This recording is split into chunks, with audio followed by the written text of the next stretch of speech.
will be able to ask one question of each of the other candidates.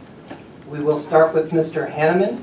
You will direct your question first to Mr. Ige. It's the easiest question I would have all night. David, you have prided yourself in spending 35 years in the private sector. I would like for you to share with us, in any of those years, were you a president or CEO of a company? And if you were in an executive position, what would you consider to be your major accomplishment in the private sector, and why? Sure. I never was president or CEO, and I've never talked about being president or CEO. But I did have executive positions, and I have excelled and won many awards.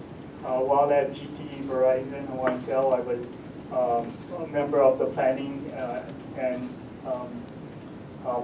advanced communications programs, and we were awarded by GTE Bronze Award for creativity in implementing innovative programs. As vice president at Net Enterprises, I oversaw the engineering operations as many businesses in our community transitioned to outsourcing IT, and we were on the receiving end of many contracts for providing IT outsource services to many businesses in our community. I don't know what the time limit is on this response. 2 minutes. Oh, okay. So I look forward to the opportunity of bringing my skills. I also had the privilege of joining a startup, a business startup. I was employee number 7 at Pihana Pacific. In our first round of venture funding, we raised $20 million in venture capital and established the first carrier-neutral data center in Honolulu.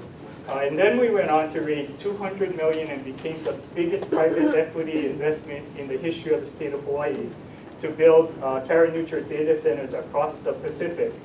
We established data centers in Los Angeles, Singapore, Sydney, Tokyo, Seoul, as we developed.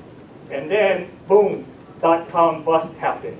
And the venture capitalists hit the eject button and ejected all the Hawaii guys. That business is an ongoing concern today. It's worth $4 billion. And I really believe that we had the right business model and we were just in the wrong place at the wrong time. Thank you for that opportunity.